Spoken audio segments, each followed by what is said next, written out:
Hi everyone, this is Mayank Kothari and इस video में हम बैलेंस शीट तैयार करने वाले हैं। रेशियोज़ को यूज़ करेंगे। आइए देखते हैं क्वेश्चन क्या है। क्वेश्चन काफ़ी सिंपल है, बस एक चीज़ ध्यान में रखना, कॉन्सेप्ट्स समझ में आ जाना चाहिए। अगर आपके कॉन्सेप्ट समझ में आ रहे हैं तो कहीं पे भी आपको कोई भी दिक्कत नहीं जाएगी। From the following information prepare summarised balance sheet. क्या तैयार करना है आपको? इन्फॉर्मेशन दी हुई है क्वेश्चन में, क्या तैयार करना है? बैलेंस शीट तैयार करना है 31 मार्च 2002 के एंड की। अब देखना आपको क्या क्या दिया हुआ है। नेट वर्किंग कैपिटल आपको दिया हुआ है, ठीक है, और बैंक ओवरड्राफ्ट 40,000 का, fix assets to working capital sorry proprietary ratio. अब एक एक चीज़ें मैं लिखता हूँ। वर्किंग कैपिटल का रेशो क्या है sir? Current assets minus current liabilities. Bank overdraft किस में कवर होता है ये भी हमको पता है, करंट लाइबिलिटीज़ के अंदर में कवर होता है। Fix assets to proprietary ratio, fix assets to proprietary यानी कि share capital plus reserves and surplus, ठीक है। फिर रिजर्व्स एंड सरप्लस 1,60,000 हमको ऑलरेडी पता है। उसके बाद करंट रेशो दिया हुआ है। करंट रेशो क्या होता है? Current assets divided by current liabilities 2.5 हो गया। एंड देन आपका लिक्विड रेशो। अच्छा, लिक्विड रेशो यानी कि क्विक रेशो। करंट असेट्स में से हम क्या माइनस करते हैं? इन्वेंट्री माइनस करते हैं, डिवाइडेड बाय यहाँ पे current liability minus bank OD ले सकते हो आप, ठीक है। अच्छा, इंस्टीट्यूट में फॉर्मूला क्या दिया हुआ है? इंस्टीट्यूट में फॉर्मूला इतना भी है दिया हुआ कि current assets minus inventory divided by current liability. तो आप बैंक ओवरड्राफ्ट भी माइनस कर रहे हो तो चलता है, और करंट लाइबिलिटी डायरेक्ट ले रहे हो तो भी चलता है। इंस्टीट्यूट में दोनों फॉर्मूले दिए हुए हैं। अब देखो इनके भरोसे कैसे बैलेंस शीट को हम तैयार करेंगे। मैं बैलेंस शीट मेन यहाँ पे ले लूँगा, ठीक है। आज बैलेंस शीट का लाइबिलिटी साइड ये हो गई, असेट साइड ये हो गई। यहाँ मैं ले लेता हूँ फिक्स असेट्स, जितनी मेरे को चीज़ें दिख रही है। यहाँ मैं ले लेता हूँ स्टॉक, क्योंकि लिक्विड रेशो दिया हुआ है तो करंट असेट्स माइनस इन्वेंट्री है, तो इन्वेंट्री अलग से मेरा निकल ही जाएगा, ठीक है। स्टॉक, और मैं यहाँ ले लेता हूँ अदर करंट असेट्स। अब एक चीज़ ध्यान रखना, आपको ना रिसीवेबल या डेटर्स की कोई भी इंफॉर्मेशन नहीं है इस क्वेश्चन में, तो आप नहीं निकाल पाएंगे वो चीज़। इसके बाद में यहाँ पे आ जाएगा शेयर कैपिटल, क्योंकि रिजर्व एंड सरप्लस अलग से दिया हुआ है। फिर यहाँ मैं ले लूँगा रिजर्व एंड सरप्लस, और यहाँ क्या क्या ले सकता हूँ मैं? बैंक ओवरड्राफ्ट और करंट लाइबिलिटीज़। बस ये आपकी बैलेंस शीट रहेगी मेरे हिसाब से। और अगर कुछ भी चीज़ और मेरे को लगती है तो मैं नीचे में जगह छोड़ दे रहा हूँ, यहाँ पे मैं लिख लूँगा उस चीज़ को। आइए वर्किंग करते हैं। सबसे पहले नेट वर्किंग कैपिटल यानी कि current assets minus current liabilities, जो कि वर्किंग कैपिटल आपका है। अच्छा, और एक चीज़, and current ratio is equal to current assets divided by current liabilities. ये तो समझ में आ ही रहा है आपको। अब करंट रेशो हमको क्वेश्चन में कितना दिया है? 2.5। दोनों को एक साथ, ये दोनों एक दूसरे से रिलेटेड है, इसीलिए मैं दोनों को एक साथ ले रहा हूँ। अब करंट रेशो 2.5 दिया हुआ है, is equal to current assets by current liabilities. Therefore current assets is equal to 2.5 current liabilities. ये तो लिख सकता हूँ मैं, इधर चला गया। अब इसी चीज़ को मैं इसमें रख देता हूँ, and working capital is equal to current assets की फिगर रख दी मैंने 2.5 current liability minus current liability. आ रहा है आपको समझ में? करंट असेट्स की जो ये वैल्यू थी, current asset is equal to 2.5 current liabilities, वो मैंने 2.5 करंट लाइबिलिटीज इसके जगह पर रिप्लेस कर दिया। सो 2.5 current liability minus current liability. अब वर्किंग कैपिटल हमको क्वेश्चन में कितना दिया हुआ है? 2,40,000 का। सो 2,40,000 का वर्किंग कैपिटल, और ये कितना बचा? 1.5 current liabilities. So current liability is equal to 2,40,000 divided by 1.5, 1,60,000। यानी आपकी करंट लाइबिलिटी कितनी आ गई? 1,60,000, ठीक है। और आपको उसमें से पता है बैंक ओवरड्राफ्ट कितने है ऑलरेडी? बैंक ओडी है 40,000, यानी कि आपके क्रेडिटर्स कितने हो गए? 1,20,000। तो काफ़ी सारी चीज़ें आपकी यहाँ पे निकल गई। ये मैं यहाँ पे ले लेता हूँ, बैंक ओडी 40,000, ये हो गया 1,20,000। और कोई फिगर है हमारे पास में इसके अलावा? फ़िलहाल नहीं है, लेकिन हमने ये यूज़ कर लिया और मैंने ये भी यूज़ कर लिया। जो जो यूज़ करते जाते हो वो मार्किंग करते जाओ, ताकि बाद में दिक्कत नहीं होगी। आपने बैंक ओवरड्राफ्ट भी यूज़ कर लिया। अब आते हैं fixed assets to proprietary ratio. इसके पहले मैं आपको एक चीज़ समझाता हूँ।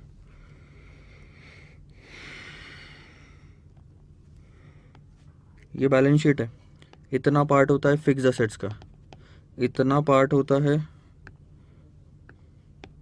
इतना पार्ट होता है आपका वर्किंग कैपिटल का, और इतना पार्ट होता है प्रोप्राइटरी का। ठीक है, प्रोप्राइटरी बोलो या नेटवर्थ बोलो या शेयर कैपिटल और रिजर्व्स एंड सरप्लस बोलो, एक ही चीज़ है। अब ध्यान देना, मैं एक अपने मन से फिगर लेता हूँ। मान लो यह है 5 रुपये और यह है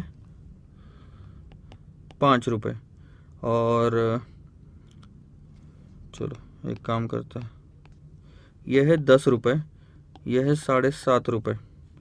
यहाँ पे मैं ले लेता हूँ तकरीबन आपको यहाँ पे,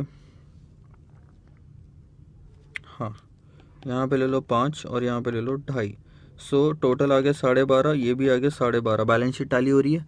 अब मैं क्या कर रहा हूँ, fixed assets to proprietary ratio निकालो। 7.5 डिवाइडेड बाई 10 करोगे तो आंसर आएगा आपका 75%। और आप fixed assets to proprietary 75% answer आया। आप एक काम करो, करंट असेट्स टू प्रोप्राइटरी निकालो, तो 5/10 करोगे डायरेक्ट तो वो आएगा 50% रेशो। आप एक काम करो, करंट लाइबिलिटी टू प्रोप्राइटरी करो तो 25% आएगा। आ रही बात समझ में? लेकिन इन दोनों को आप मिक्स कर लो, वर्किंग कैपिटल टू प्रोप्राइटरी, ये आ गया आपका 25%। 5 minus 2.5 is the working capital. Working capital कितना है sir? Current assets minus current liabilities, 5 minus 2.5 यानी कि 2.5 डिवाइडेड बाय 10 यानी कि आपका ये आ गया 25%। ध्यान दो, फिलहाल फिर से मैं एक बार और आपको ये समझा रहा हूँ। मेरा बोलने का मतलब क्या है, सिर्फ बैलेंस शीट में 3 हिस्से हैं, ठीक है, 1, 2 और 3। अगर इससे कंपेयर करना है आपको इसको, और ये अगर 75% है, तो बैलेंस शीट में जो फिगर्स बची हुई है ना, बाकी की बाकी बैलेंस शीट में जितनी भी बाकी एरिया बचा हुआ है, कौन सा एरिया बचा हुआ है बैलेंस शीट में? ये वाला एरिया बचा हुआ है वर्किंग कैपिटल का, ये 25% होगा बैलेंस। ये वाला एरिया इसका कितना परसेंट होगा? 25% होगा, तभी जाके 75 और 25 मिला के 100% आएगा नेटवर्थ। हमेशा हमेशा ऐसा ही होगा, आप कुछ भी ले लो। सो बोलने का मेरा मतलब यह है, नेटवर्थ जो होता है is nothing but current fixed assets plus working capital, या आपका प्रोप्राइटरी जो फंड होता है ये और कुछ नहीं, fixed assets plus working capital. अब ध्यान देना, ठीक है, क्योंकि इस क्वेश्चन में अपना लोन वगैरह कुछ है नहीं, इसीलिए बोल रहा हूँ। लोन रहता तो फॉर्मूला बदलता। और अगर फिक्स्ड असेट्स 75% है तो वर्किंग कैपिटल कितना होगा? 25% होगा, ठीक है, ध्यान देना। तो अब मैं यहाँ पे क्या कर रहा हूँ, working, second fixed assets to proprietary is 75%, therefore working capital to proprietary कितना रहेगा? 25%, ठीक है। So thus working capital divided by proprietary funds should be equal to 25%। Are you getting it? ध्यान देना। आगे वर्किंग कैपिटल हमारा क्वेश्चन में already हमको दिया हुआ है 2,40,000 divided by proprietary funds is equal to 25%। So proprietary funds आपके कितने आते हैं? 2,40,000 डिवाइडेड बाय 25% यानी कि 9,60,000। अब प्रोप्राइटरी फंड्स यानी क्या होता है sir? Share capital plus reserves and surplus ही वो प्रोप्राइटरी फंड होता है, वो है 9,60,000। और आगे सॉल्व करते हैं, ध्यान दो। शेयर कैपिटल, आपको रिजर्व्स एंड सरप्लस की फिगर दी हुई है, ये देखो। अब ये दोनों यूज हो गए हमारे। 1,60,000 रिजर्व्स एंड सरप्लस की फिगर दी हुई है इज इक्वल टू 9,60,000। तो शेयर कैपिटल आपका फाइनली आ गया 8 लाख रुपए। आ रही बात आपके समझ में? यानी कि मैं अब यहाँ पे क्या लिखूँगा बैलेंस शीट में?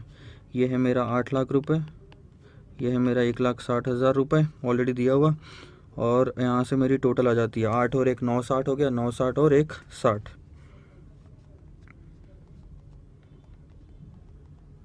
11,20,000 और कुछ भी नहीं है। लाइबिलिटी साइड में कोई इन्फॉर्मेशन आपको दी हुई नहीं है।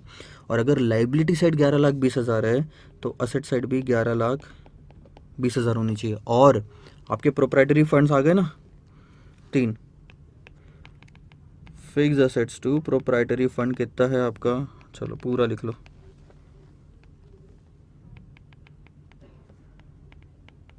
Fix assets to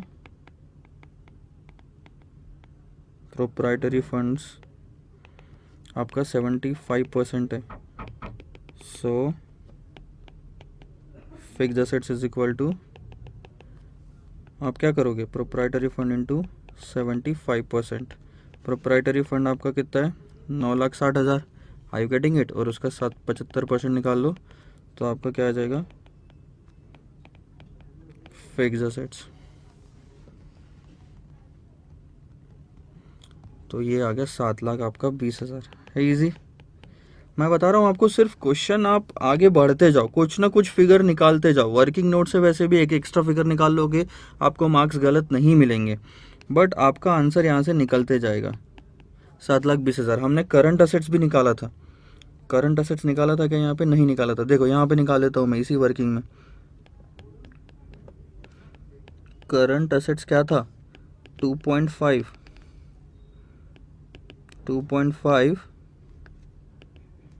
current liability, 2.5 into current liability हमारी कितनी आई, 1,60,000।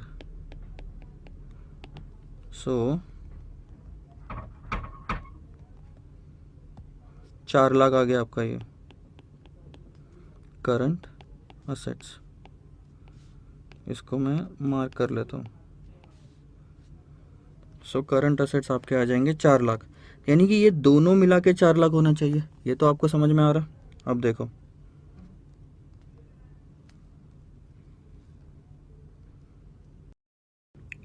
तो देखो चौथी चीज़ क्या लेते हैं हम, करंट असेट्स आपका जो फॉर्मूला है, लिक्विड रेशियो का फॉर्मूला लेते हैं।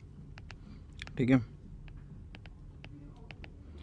लिक्विड रेशियो का formula is current assets minus inventories divided by current liabilities.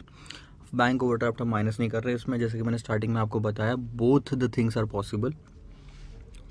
तो दोनों चीज़ आप ले सकते हो, बैलेंसिंग फिगर आ जाएगी। करंट रेशो जो है हमारा, लिक्विड रेशो 1.5 है, करंट असेट्स 2,40,000 नहीं 4,00,000 के करंट असेट्स है,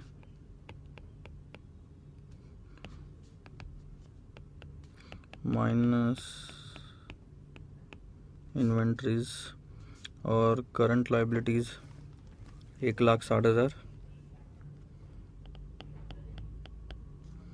तो यह आके इधर हो जाएगा 2,40,000 equal to 1,60,000 into 1.5 minus 4,00,000 is 1,60,000। Finally answer उतना ही आता है।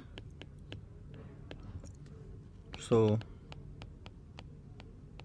Inventories will be 1,60,000। उसका दूसरा तरीका भी मैं आपको बताता हूँ। और liquid ratio is equal to current ratio minus inventory करेंगे हम यहाँ पे, divided by current liability minus bank OD करेंगे। सो लिक्विड रेशियो 1.5, ठीक है, current assets is 4,00,000 minus inventory, यानी कि आपको तो निकालना है ये, डिवाइडेड बाय करंट लाइबिलिटीज़ आपकी कितनी है, 1,60,000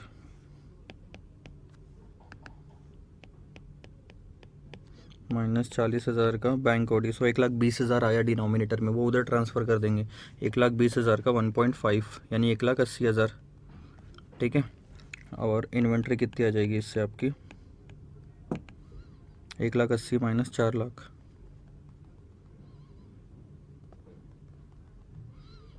2,20,000 की इन्वेंट्री आ जाएगी। अब इसमें एक दिक्कत क्या जाएगी, बस ये चीज़ ध्यान देख रखना कि अगर आप इन्वेंट्री 1,60,000 लेते हो तो जो अदर करंट असेट्स है,